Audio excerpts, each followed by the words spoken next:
दोस्तों नमस्कार। स्वागत है आपका हमारे इस यूट्यूब मंच पर।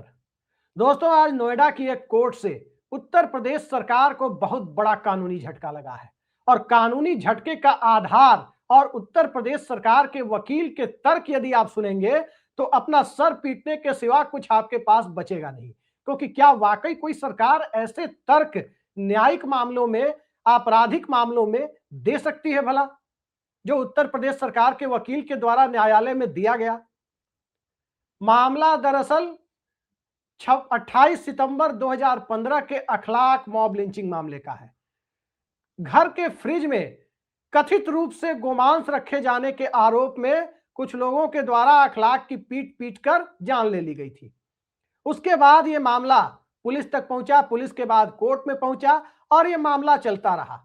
आरोपियों की गिरफ्तारी भी हुई और आरोपियों की तरफ से, जो अभियुक्त हैं, उनकी तरफ से कई बार जमानत की अपील भी की गई। जमानत की अपील को भी न्यायालय ने उसी आधार पर खारिज किया जिस आधार पर आज उत्तर प्रदेश सरकार के वकील के तर्कों को और केस वापस लेना चाहती थी उत्तर प्रदेश सरकार, उस मामले को खारिज कर दिया कि इस केस को वापस नहीं लिया जा सकता। मामला आईपीसी के मुताबिक 302 का बने, मामला किसी की जान लेने का बने और उसमें सरकार ये कहते हुए अगर केस को वापस लेने की बात करे कि केस वापस ले लेने से सामाजिक सौहार्द बढ़ेगा, तो इससे सिर्फ यही कहा जा सकता है कि मौजूदा दौर में सरकार ने लोगों को सिर्फ एक टूल समझ लिया है। आम आदमी के जान माल की कोई कीमत नहीं है और कोई कीमत क्या इसलिए भी नहीं है क्योंकि जनता ने अपने आप को किसी न किसी दल या किसी न किसी नेता का भक्त बना लिया है। जनता के बड़े हिस्से ने ऐसा किया है कि कोई इनका भक्त है तो कोई उनका भक्त है तो कोई किसी तीसरे का भक्त है। क्या इसी वजह से आम जनता अपनी अहमियत और अपनी कीमत खोती जा रही है? अखलाक का मामला पूरे देश को पता है कि जिस वक्त ये घटना हुई थी उस वक्त बिहार चुनाव चल रहा था। आचार संहिता बिहार चुनाव के लिए लग चुकी थी। लालू यादव और नीतीश कुमार का गठबंधन बनाम भारतीय जनता पार्टी या एनडीए चुनाव हो रहा था। नीतीश कुमार के डीएनए पर भी सवाल उठाया गया था, लेकिन उस दौर में अखलाक मामला और उसकी गूंज बिहार तक पहुंची। इंटॉलरेंस यानी असहिष्णुता, यह शब्द गांव गांव तक गूंजने लगा। अवार्ड वापसी तक इस सरकार में लोगों ने शुरू कर दी इस घटना के बाद। और इंटॉलरेंस बिहार चुनाव में ऐसा मुद्दा बना जिससे भारतीय जनता पार्टी की खटिया खड़ी हो गई थी, पूरे एनडीए की खटिया खड़ी हो गई थी। और बिहार की जनता ने उस वक्त जो अपना जनादेश दिखाया था, उस जनादेश के बहुत सारे मुद्दों में अखलाक का मुद्दा भी एक बड़े मुद्दे के तौर पर 2015 में सामने आया था, जिससे भारतीय जनता पार्टी को करारी हार मिली थी। खैर, राजनीतिक मुद्दा और राजनीतिक नेताओं द्वारा जनता को इस्तेमाल करने की प्रक्रिया एक अपना मामला है, चाहे इस पक्ष के नेता हो या इस पक्ष की पार्टियां हो या उस पक्ष की पार्टियां हो। इस पूरे खेल में कोई दूध का धुला हुआ होता नहीं है, कोई कम कोई ज्यादा, लेकिन खेल सब वही खेलते हैं। लेकिन अगर अखलाक के मामले को आप देखें तो अखलाक के मामले को देखने पर यही लगता है कि जो तर्क अक्टूबर में उत्तर प्रदेश सरकार के द्वारा न्यायालय में दाखिल किया गया, वो तर्क क्या था? इसी साल अक्टूबर में, 10 साल पहले की घटना पर, किस केस को वापस ले लिया जाए, आरोपियों के खिलाफ मुकदमा खत्म कर दिया जाए, तो क्योंकि इससे सामाजिक सौहार्द बढ़ेगा। मतलब कोई किसी की जान ले ले और उसके बाद सरकार ये तर्क दे कि केस खत्म कर दिया जाए, जान लेने वाले लोगों के खिलाफ या जिनके खिलाफ आरोप है उनके खिलाफ प्रोसीडिंग आगे ना चले, दूध का दूध पानी का पानी ना हो और सामाजिक सौहार्द इसी से बढ़ जाएगा। तब तो इस देश के अंदर न्याय व्यवस्था का कोई मतलब ही नहीं है जो आज हुआ। लेकिन न्यायालय ने इस बात को समझा। नोएडा के सूरजपुर कोर्ट के जज सौरभ द्विवेदी ने एक फैसला दिया और जज सौरभ द्विवेदी ने जो फैसला दिया, उस फैसले में यही कहा गया कि राज्य सरकार के वकील की तरफ से जो तर्क दिया गया है, अभियोजन पक्ष की तरफ से जो तर्क दिया गया है, वो तर्क गले उतरने योग्य नहीं है, उसका कोई ठोस प्रामाणिक आधार नहीं है और इस मामले में इस तर्क को खारिज किया जाता है। और इस तर्क को खारिज करने के बाद अब 6 जनवरी को अगली सुनवाई होगी और 6 जनवरी से नियमित सुनवाई होगी इस पर। जल्द से जल्द इस मामले में सजा हो, जल्द से जल्द यदि किसी बेगुनाह को पकड़ा गया हो तो उस बेगुनाह को भी आरोप मुक्त किया जाए। इसलिए जल्द से जल्द अब 11 साल के बाद भी जल्दी सुनवाई नहीं होगी तो आखिर होगी कब? बिल्कुल सही फैसला जज सौरभ द्विवेदी ने दिया। तो जिस प्रकार से मामला आगे बढ़ रहा था, उसके बाद तो साफ साफ दिखाई देने लगा था कि उत्तर प्रदेश सरकार चाहती क्या है। उत्तर प्रदेश में भी चुनाव आने वाला है और उत्तर प्रदेश सरकार की तरफ से जो ऐसे तर्क दिए गए, इस पूरे मामले को सुनने के लिए सीपीएम नेता बिंदा करात भी कोर्ट पहुंची थी और जिस प्रकार से तर्क दिए जा रहे थे, उन तर्कों के आधार पर आखिर लगता क्या है?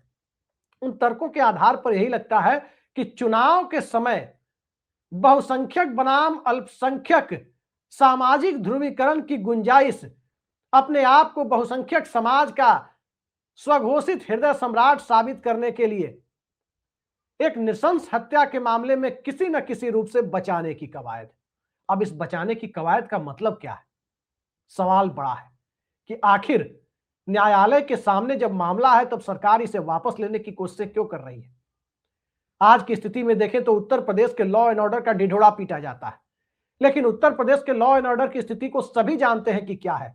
उत्तर प्रदेश के अंदर जिस प्रकार से अतीक अहमद वाली घटना हुई, पूर्व सांसद, पूर्व विधायक, जितने आरोप रहे हो, सजा देने का काम न्यायालय का था, लेकिन जिस प्रकार की वो घटना हुई, क्या उस घटना को जायज ठहराया जा सकता है? जिस प्रकार से बुलडोजर न्याय सिस्टम, बुलडोजर जस्टिस सिस्टम के द्वारा दीक्षित मां बेटी, एक दीक्षित परिवार को कानपुर के अंदर किस प्रकार से घर में खत्म कर दिया गया या खत्म होना पड़ा, ये सबने देखा। हाथरस कांड भला कौन भूल सकता है?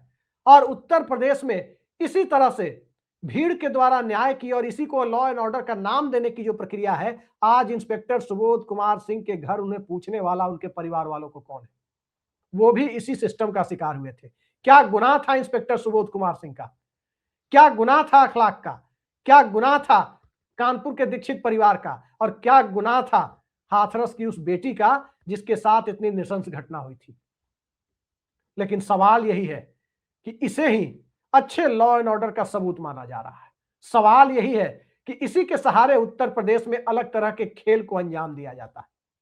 सवाल यही है कि आखिर लखीमपुर खीरी में किसानों के समर्थन में आंदोलन कर रहे लोगों के साथ जो घटना हुई, एक ताकतवर मंत्री के परिवार वालों के ऊपर आरोप लगा, क्या हुआ उस मामले का?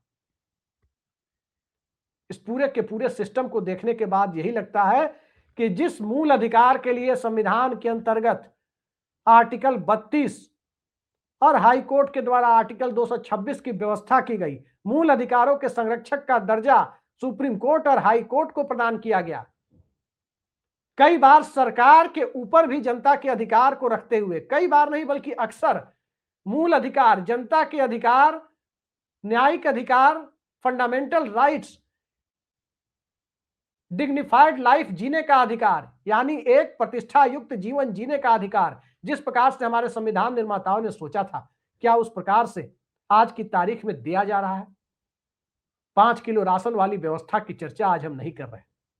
हम उस व्यवस्था की भी चर्चा नहीं कर रहे जिस व्यवस्था के तहत अरावली पर्वतमाला को, उस पूरी श्रृंखला को, जिस प्रकार से आशंका व्यक्त की जा रही है कि न्यायालय के आदेश के बाद ज्यादातर अरावली पहाड़ियां इस देश के माइनिंग माफियाओं के द्वारा नष्ट की जा सकती है, हम उसकी भी चर्चा नहीं कर रहे हैं। हम चर्चा उसकी कर रहे हैं कि जिनसे लोकतंत्र बनता है, जिनसे आम आदमी के अधिकार सुनिश्चित होते हैं, उनके लिए क्या सिस्टम के अंदर इतनी ही जगह बची है कि किसी की जान ले ली जाए और उसके बाद आरोपियों को बचाने के लिए यह कहा जाए कि केस वापस ले लिया जाए क्योंकि इससे सांप्रदायिक सद्भाव बढ़ेगा? क्या एक व्यक्ति को जिसकी जान चली गई, क्या उसके परिवार के लिए यही न्याय बचा हुआ है? दरअसल उत्तर प्रदेश सरकार हो या कोई और सरकार, हर जगह यह देखने को मिलता है कि बड़े से बड़े मामलों में, और खासकर जब मामले को सांप्रदायिक रंग देने की कोशिश होती है, तब अक्सर इसी तरह की दलीलें दी जाती हैं। और इस तरह की दलीलों का क्या भारत के क्रिमिनल जस्टिस सिस्टम में कोई जगह बचती है? क्या इस तरह की दलीलों के को भारत के का समाज स्वीकार करता है? यह बात बिल्कुल सही है कि सांप्रदायिकता ने अपना असर पिछले 10-12 सालों में पहले की तुलना में कुछ ज्यादा दिखाया है इस देश में।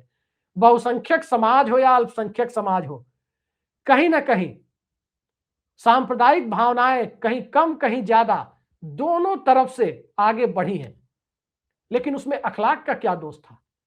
आखिर अखलाक के घर में फ्रिज में क्या रखा है, उसको चेक करने वाले कौन होते थे? और जिस प्रकार से उत्तर प्रदेश सरकार की तरफ से दलील दी गई, क्या उत्तर प्रदेश सरकार अब आम जनता के सामने जाकर इसी प्रकार की दलीलें देगी? किसी भी तरह के जघन्य अपराध के ऊपर इसी प्रकार की दलीलें दी जाएगी? आने वाले समय में चुनाव है और चुनाव के समय में तमाम बातें पीछे छोड़ दी जाएंगी और चुनाव के समय में देखने को यही मिलेगा कि कोई जातीय समीकरण के आधार पर, जाति के नाम पर तो कोई सांप्रदायिकता के नाम पर, सांप्रदायिकता बनाम जातिवाद में यह पूरा चुनाव जाकर केंद्रित हो जाएगा। कोई ये पूछेगा नहीं कि इस पूरे सिस्टम के अंतर्गत आखिर न्याय व्यवस्था से लोगों को न्याय नहीं मिलेगा तो कब तक मिलेगा? जस्टिस डिलेड जस्टिस डिनाइड, यानी न्याय में यदि देर होती है तो न्याय खारिज हो जाता है। इस तरह की थ्योरी आमतौर पर बोलने चालने के दरमियान सुनाई देती है, लेकिन क्या वास्तविकता में ऐसा होता है? ललित नारायण मिश्र भारत सरकार के रेल मंत्री थे। समस्तीपुर स्टेशन पर एक बड़ी घटना हुई है, उस घटना के बाद उनकी जान चली गई, लेकिन 40 साल लग गए ललित नारायण मिश्र के मामले में आरोपियों को सजा दिलाने में। अब आरोपियों को जो सजा हुई वो वास्तविक आरोपी थे या दूसरे थे, न्यायालय ने माना तो हम भी मान लेते हैं कि वास्तविक थे, लेकिन 40 साल क्यों लग गए? अखलाक के मामले में 10 साल खत्म हो गए, 11वां साल चल रहा है। क्या इस तरह से क्रिमिनल जस्टिस सिस्टम चलेगा? मुझे याद है कि जिस प्रकार से बिहार के जिस राज को कथित जंगल राज कहा जाता है 90 से 2005 के राज को, और उसके बाद जो तथाकथित मंगल राज आया नीतीश कुमार का, उसमें पहले 5 सालों के दरमियान क्या हुआ? पहले 5 सालों के दरमियान कोई बुलडोजर नहीं चला था। पहले 5 सालों के दरमियान यानी 2005 से 10 के बीच में लॉ एंड ऑर्डर को ठीक करने की जो कोशिशें थी, न कहीं बुलडोजर चला, न कहीं इनकाउंटर मॉडल को जगह दी गई।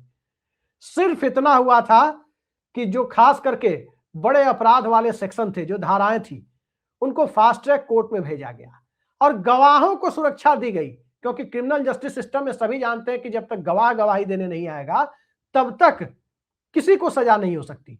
वो कोई जमीन जायदाद का मुकदमा नहीं है कि किसी रजिस्ट्री के आधार पर, किसी तितिम्मा के आधार पर, किसी वसीयतनामा के आधार पर कोई फैसला दिया जा सके या किसी रिचुअल्स के आधार पर कोई फैसला दिया जा सके। वो मामला दरअसल क्राइम का है, अपराध से जुड़ा हुआ है, और अपराध से जुड़े मामलों में भारत हो या भारत के बाहर कहीं भी गवाहों के बयान के आधार पर ही सजा होती है। गवाहों को गनर देने, उन्हें सुरक्षा देने का काम बिहार सरकार ने किया और फिर धड़ाधड़ फैसले होने लगे, यहां तक कि कई सारे माननीय भी सजा याफ्ता होकर चुनावी राजनीति से बाहर हो गए थे। क्या वो मॉडल उत्तर प्रदेश सरकार नहीं अपना सकती थी? और अखलाक की जिस घटना की हम चर्चा कर रहे हैं वो तो दिल्ली एनसीआर की घटना है, यानी राष्ट्रीय राजधानी क्षेत्र की घटना है, दिल्ली से सटे ग्रेटर नोएडा इलाके की घटना है, बिसाहड़ा गांव के आसपास की। नरेंद्र मोदी के राज की घटना है और उत्तर प्रदेश में तब अखिलेश यादव का शासन हुआ करता था, उस दौर की घटना है। लेकिन अखिलेश यादव के शासनकाल में जो घटना हुई, एक उंगली अखिलेश यादव की तरफ भी उठती है कि क्या उस मामले पर स्पीडी ट्रायल नहीं कराया जा सकता था? क्या उस मामले पर अखिलेश यादव की सरकार गवाहों को सुरक्षा देकर आनन फानन में प्रक्रिया को पूरी नहीं करा सकती थी?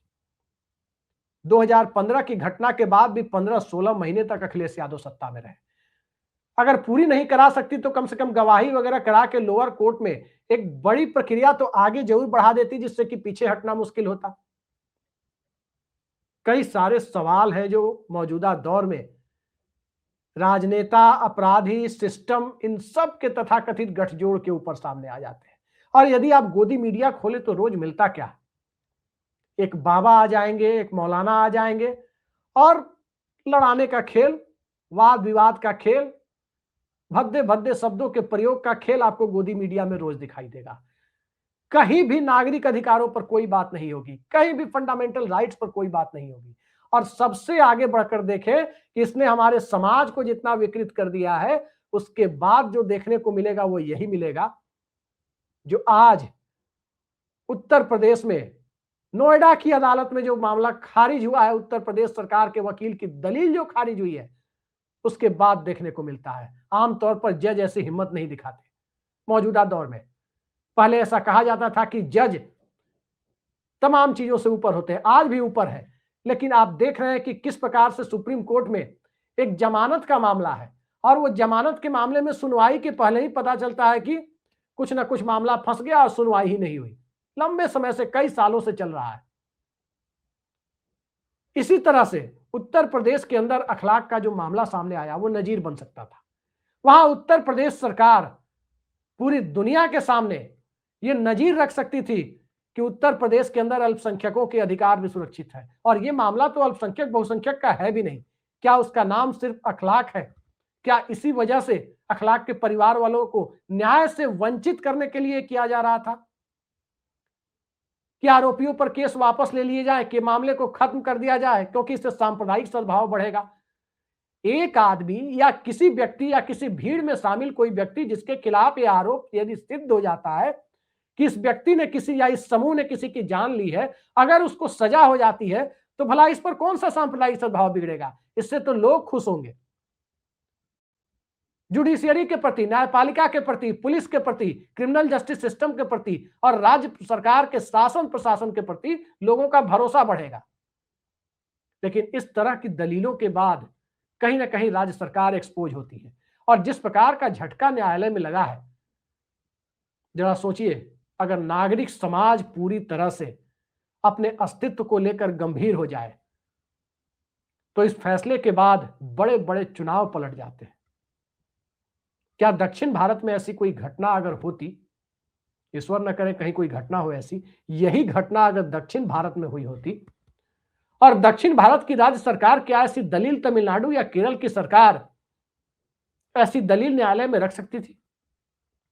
क्योंकि वहां एक तो साक्षरता दर बहुत ज्यादा है, मानव विकास सूचकांक का स्तर बहुत ऊंचा है और इन सब से आगे बढ़कर देखें तो नागरिक समाज के प्रति सिविल सोसाइटी की जो भूमिका है वो बहुत ज्यादा मजबूती से सामने आती है। लेकिन जहां सिविल सोसाइटी के लोग अपने आप को जाति, धर्म, संप्रदाय, किसी न किसी नेता को के आधुनिक भक्त बनने में अपने आप को ज्यादा रुचि लेते हैं, वहां इस तरह की दलीलें सरकार के द्वारा रखना आसान हो जाता है। कई सारे बाहुबलियों के केस हमने देखे बिहार में। क्या हुआ उन मामलों में? क्या नीतीश सरकार ने, इसी एनडीए की सरकार ने, क्या किसी आधार पर कोई किसी के प्रति ऐसे मामले दर्ज किए थे क्या, या ऐसी अपील न्यायालय में लगाई थी क्या कि इस पर केस खत्म कर दिया जाए क्योंकि इससे सांप्रदायिक सद्भाव बढ़ेगा? निश्चित तौर पर मुझे कभी कभी ऐसा लगता है कि इस मामले को तो संयुक्त राष्ट्र संघ के सामने ले जाकर एक केस स्टडी के तौर पर रखना चाहिए। पूरी दुनिया को बताया जाना चाहिए कि जिसके ऊपर किसी की जान लेने का आरोप है उसके ऊपर केस खत्म कर देने से सांप्रदायिक सद्भाव बढ़ जाता है। ये दुनिया के सामने एक मॉडल हो सकता है। कैसा मॉडल हम दुनिया के सामने रख रहे हैं, किस तरह की बातें कर रहे हैं। एमनेस्टी इंटरनेशनल है, अंतर्राष्ट्रीय मानवाधिकार आयोग है। भारत के अंदर सुप्रीम कोर्ट के रिटायर्ड चीफ जस्टिस की अध्यक्षता में एक मानवाधिकार आयोग है, एक अल्पसंख्यक आयोग है। संविधान के तहत आर्टिकल 29-30 के द्वारा अल्पसंख्यकों की सुरक्षा के, उनके संस्थानों की सुरक्षा के विशेष उपबंध किए गए। लेकिन यहां मामला न तो अल्पसंख्यक का है न बहुसंख्यक का है, बल्कि नागरिक समाज के अस्तित्व से और नागरिक समाज से जुड़ा हुआ है। लेकिन अफसोस, उत्तर प्रदेश सरकार के वकील ने अगर सरकार के कहने पर इस प्रकार की दलील दी है तो निश्चित तौर पर सवालिया निशान सरकार और सरकार की मंशा के ऊपर खड़े होते हैं कि आखिर जिनके वोट से सरकार बनती है, जिनके वोट से विपक्ष बनता है, जिनके वोट से जनप्रतिनिधि चुने जाते हैं और जिनके वोट से लोकतंत्र के अंदर सिस्टम चलता है, उस जनता की आखिर हैसियत क्या बची है? देखते जाइए, शायद यही अमृतकाल है और शायद यही इसी अमृतकाल के लिए लोगों ने लंबे समय से तपस्या कर रखी होगी, जिसका परिणाम अब सामने आ रहा है। आज के लिए इतना ही। नमस्कार।